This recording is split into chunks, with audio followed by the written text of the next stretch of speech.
Nagsimula tong gobyerno na to, yung administrasyon ni Pangulong Marcos. Ang ganda po ng pagsisimula, no? Unity pinag-uusapan, ha? At pinakamataas. Sila po ni BP Sara ang pinakamataas po na boto na ibinigay sa isang nanalong kandidato sa lahat po ng eleksyon sa buong Pilipinas, no, na naganap sa Pilipinas. Sila na po may pinakamalaking boto. Ang ganda po ng pagsisimula ng gobyerno na to. Ang ganda rin po ng anlinaw po nung direksyon sana. Kung hindi po pumasok yung mga personal o iba pang layunin bigla, no? Kasi ang linaw po ng sinasabi nila sa kampanya, itutuloy yung mga nasimulan ni Tatay Digong. Alam niyo po, very no, ito po yung mga talagang nagmamarka. Ang dami po nagawa ni Tatay Digong. Tama po yan. Napakarami. Kumpara po rito sa gobyerno na to at sa mga gobyernong nauna. Maski pa yun sa tatay nito na umabot pa ng 20 years. Wala po sa kalingkingan na nagawa ni Pangulong Duterte. Magtapatan na po tayo. Napakarami po sa impact, sa dami, sa bilang ng mga nagawa ni Pangulong Duterte. Hindi po to tribute, no? Bigla ko lang po naalala, total linggo naman ngayon. Ito kasi pinanunood ni BBM, yung paglilinis sa estero, no? Na talagang sinukuan niya na yung pagtatayo ng mga mega project na nagkakalaga ng 1.4 billion a day na flood control projects. Pero wag po kayo mag-alala. Iimbestigahan po yan ni Senator Marcoleta, no? Mapapanagot po yung mga dapat managot dyan sa flood control projects na yan.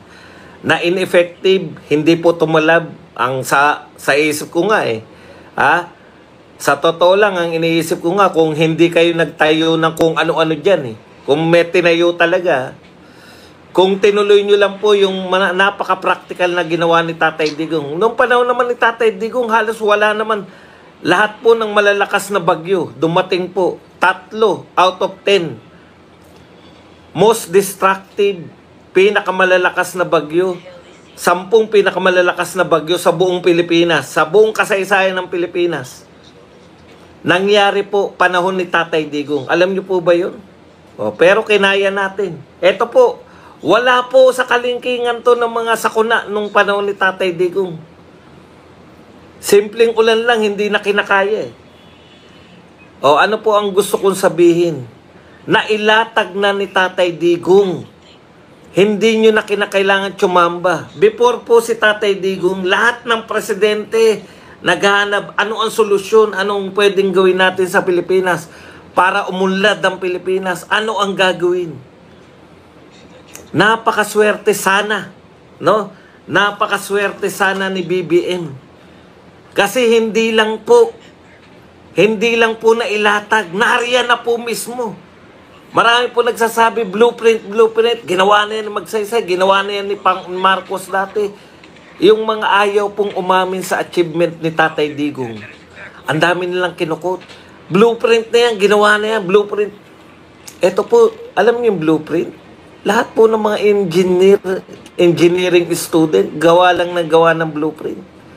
Hindi po porket ibig sabihin, kaya nga blueprint lang Hindi po ibig sabihin na nakagawa ka ng blueprint ay kaya mong i-implement.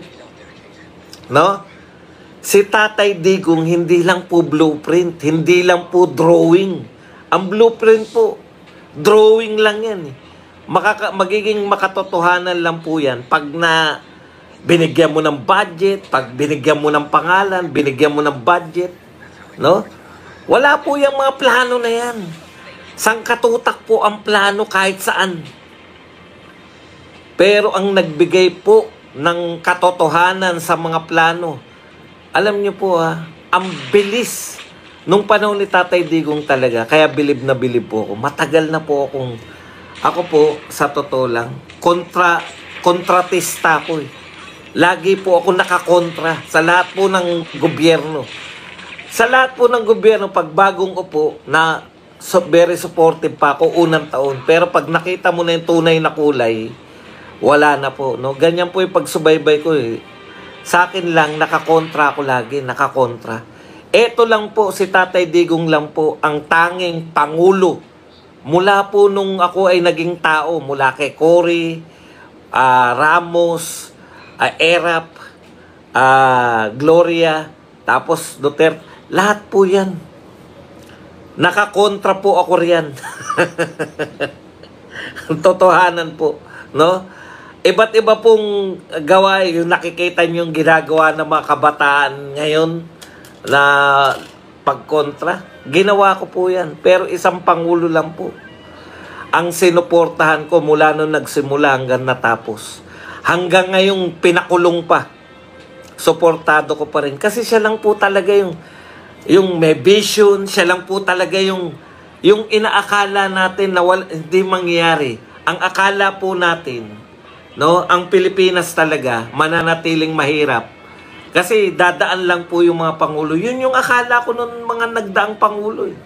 May bago na naman pangulo, masarap manood sa unang sona. Pangalawang sona, wala na nanonood. Pangatlong sona, wala na may interes.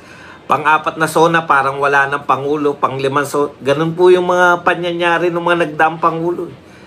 Pero si Tatay Digong po lahat ng sona kinasabikan. Si Tatay Digong po lahat ng gikan sa masa. Si Tatay Digong po lahat every week. Nag-aabang po tayo ng talk to the people. Dahil alam mo no? Alam mo, ramdam mo. Mga OFWs na ramdaman nila, proud sila na maging Pilipino. Yung ilang taon ni Tatay Digong, proud sila na kilala ng mga pinuntahan nilang bansa. Kilala si Pangulong Duterte. Naiinggit sila na mayroong tayong Pangulong Duterte. Na lahat. Wala ka ng, siyempre, alam nyo naman, kung yung mga mura lang ang ibabanat nyo, anytime, pipiliin ko po yung Pangulong palamura. No? Kaysa Pangulong napakabait sa itsura. Pero napakasutil naman sa katotohanan. No? Ang dami na natin Pangulong ganyan. Yung napakabait, Virgin Mary, Cory. Pati yung kanyang anak, na bawal maging ang wangwang. Gusto ng katahimikan. Gustong tahimik ang paligid. Dito na ako sa palamura. Pero alam niya yung ginagawa niya. Yun yung importante sa lahat. Alam mo yung ginagawa mo. Alam mo yung tutunguhin ng Pilipinas. At gagawin mo ang lahat. Meron kang political will dahil alam mo yung direksyon. Hindi kayong ano magandang gawin ngayon. O nag-react yung mga tao dyan. Anong gagawin natin dyan? Hindi yung pa-preskon lang, hindi yung papogi lang, hindi yung totoo. Alam niya yung ginagawa niya. O, very notable sa mga ginawa ni Tatay Digong na kung ito lang sana ay natuloy, maunlad na sana tayong bansa ngayon. Una, yung pong paglaban sa mga insurgent. Wala pong haba si Tatay Digong.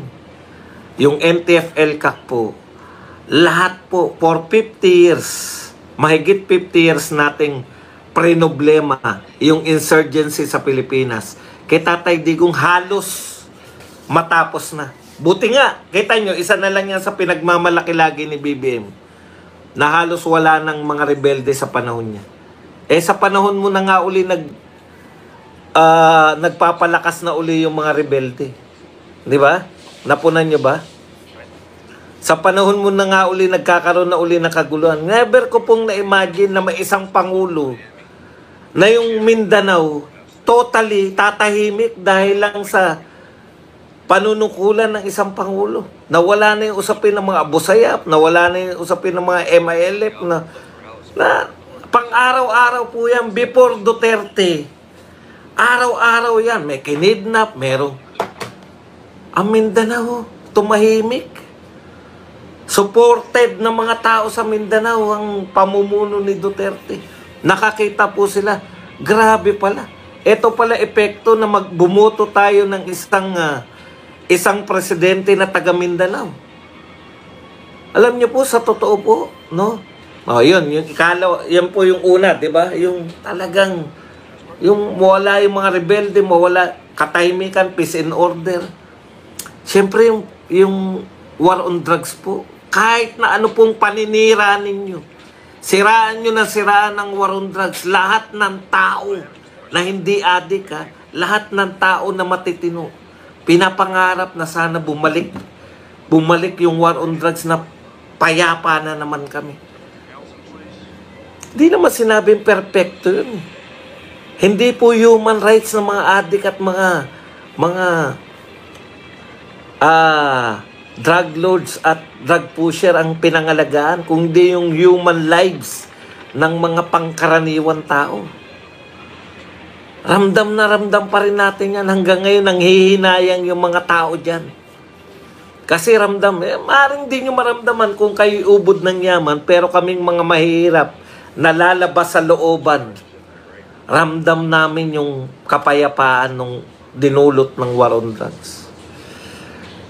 Magtapatan tayo. Tapos ito po yung build. Alam mo, ito talaga yung formula. Paulit-ulit ako rito. Wala pong bansang umunlad nang hindi nag-invest sa infrastructure. Kaya kung meron pong presidente na nasa tama po ang direksyon, wala na pong iba yan kundi si Tatay Digong.